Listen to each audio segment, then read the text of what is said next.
Hey guys, Brendan here. Today I thought I'd talk about the progression of artificial intelligence and how we're either at the stage of artificial general intelligence or getting close to it. And so NVIDIA, the CEO came out recently. Sorry, I'm a little sick still. He came out recently and he said that we have achieved AGI. And then same with ex-Google employee, he came out and said that Google has achieved AGI with their model Gemini. And that may be true, or it may be just hype in order to build up the valuations for these companies and continue the AI bubble. Because right now the AI bubble it's very important that it doesn't pop, because it is very heavily tied into the economy for how much energy it's using right now, how much water it's using right now, how much pensions are invested into NVIDIA and all these other corporations, publicly traded corporations that have AI models within them. It would just be very bad if these things, if this bubble pops. And you know, there are a lot of signs that it's already popping at the moment. And that's what happens with all these technologies, is they get a lot of hype, and then they get a lot of investment, and then they get extremely high valuations that don't justify company progress. And then they deflate, either usually slowly and then suddenly. You know, like over the past few years, we had a cannabis bubble that's popped. We've had a solar and wind bubble that popped, EV bubble that's effectively popped, NFTs, cryptocurrency. Like, we're in the everything bubble right now. And all these bubbles are starting to pop, with the AI bubble being the most important. And so these models right now, they're incredibly impressive, but they don't make a lot of money. Like with, for example, OpenAI's Sora division, where it created a bunch of videos, it was burning through cash like crazy. Like it wasn't profitable at all. And the thing is, AI won't be profitable unless it's justified to adopt the software and hardware if it replaces the workforce. And that's most likely where we're going. Like, for me, I think these artificial intelligence models, they're incredibly useful. As we all know, you know, as soon as you go to Google, you type something in, and it's able to look through the as much of the web as it possibly can in order to generate sources and information that humans have gathered over decades, hundreds of years, or even thousands of years, and throw it all in your face, and you're able to get the information you're looking for most of the time within seconds. And that is incredibly useful.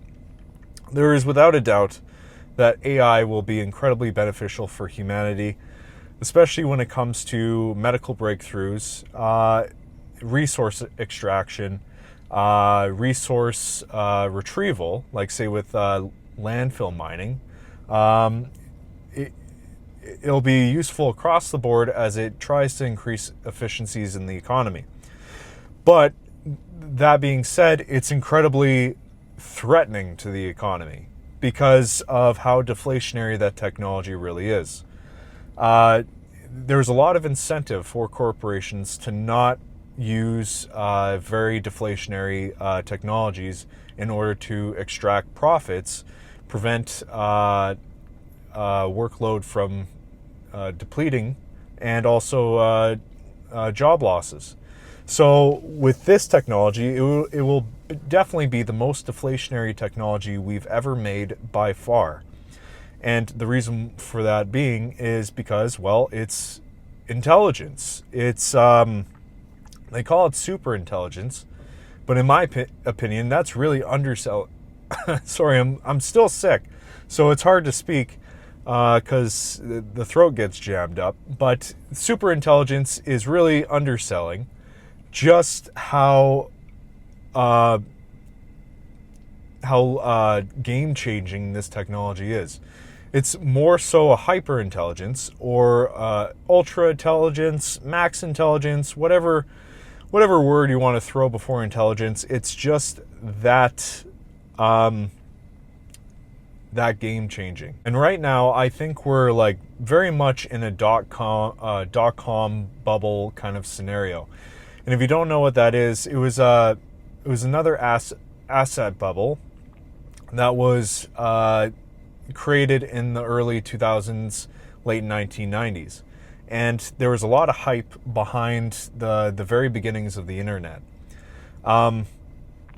where these companies that were creating web-based companies, they gained high valuations, and it created a very overvalued stock market. And because the internet was so new, it was starting to roll out, the valuations eventually didn't justify the performance of these companies, and then the stock market effectively crashed. And that time was kind of the early innings towards the great financial crisis of 2008. And so we're kind of in a very similar situation, because during the dot-com bubble, it took decades for the internet to really become what it is today, a lot more efficient than what it was back then. But with AI, I do think we're very much in a bubble right now. The infrastructure isn't really there for data centers. The models are still building, still getting stronger.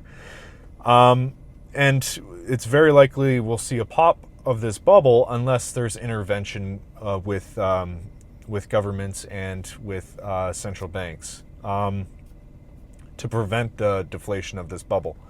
But the thing is, if it does pop, it will definitely rebound a lot faster than the internet-based companies with the dot-com bubble ever did. And the reason why is because it's able to make its own decisions. And that leads me to the bad part about AI, because even though AI is incredibly beneficial towards humanity, it's also an incredible threat. Like, AI is already prone to hallucinations. And hallucinations on a large, grand scale of the global economy, where AI is used for autonomous weapons, like what the Pentagon wants to use Anthropic's Claude for, but Anthropic declined. Or like if we use AI for managing financial systems, or we use Claude for monitoring people when it comes to digital IDs and mass surveillance. Like, if we give these AI systems mass control over our daily lives and the daily operations, it leaves a lot more room for error and could lead to large screw-ups in the global economy. And it may not even be intentional. It just could be a hallucination of these systems. Like what happened with Amazon cloud services. They went down sometime in the fall of 2025. Could have been October or November. That went down, I believe, from the AI trying to reprogram some of its code because it believed it could do a better job. And so that crashed services, which Amazon cloud services makes up a huge percentage of global cloud services. And it was just wiped out for a few hours. And no one could access where a lot of the world couldn't access the internet for a while. And these models have been able to prove that they're able to deceive and also cover up some of their wrongdoings. And a lot of the times they choose their own goals, like self-preservation, over human goals and human life as well. That's been proven with some of these studies that have been released. So we already see that AI has an ego problem. And as these AI models get smarter and smarter, as they likely will, because in many cases AI is able to write its own code and improve efficiencies smarter, faster than we ever can. And so if it becomes stronger and stronger, then these safety nets that we build around these AI systems start to become weaker and weaker and weaker, and then it could lead to a scenario where these systems break out of their containers and make it out into the wider landscape of the global economy. And then who knows what AI will want to do, because AI is programmed with goals that we give it, but it may reach a point where it will decide its own goals. And what goals that'll be, who knows? It could be a terrifying scenario. It could be that they would want to help humanity or completely eradicate it off the face of the earth. Like, for example, a lot of extinct species that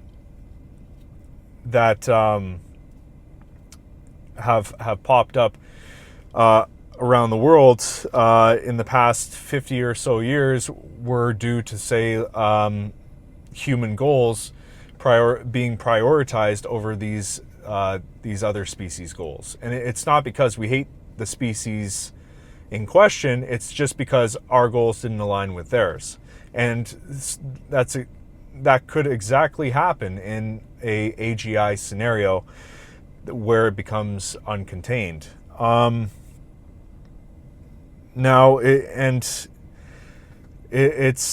There's no question, like, AGI will definitely help humanity if it decides to align its goals with humanity.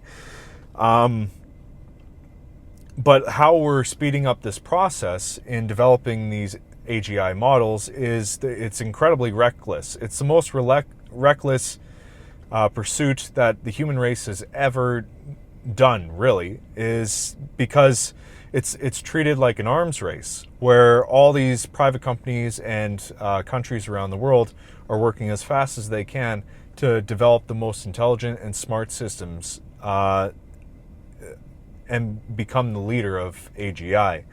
And because of that, a lot of safety measures are just like being overlooked, and it's only a matter of time till catastrophe happens or an incredible breakthrough. But the percentage of breakthrough versus threat, I think, is definitely concerning, because some researchers believe that there could be a 25% chance that AGI wipes humans out, or in some cases 80%.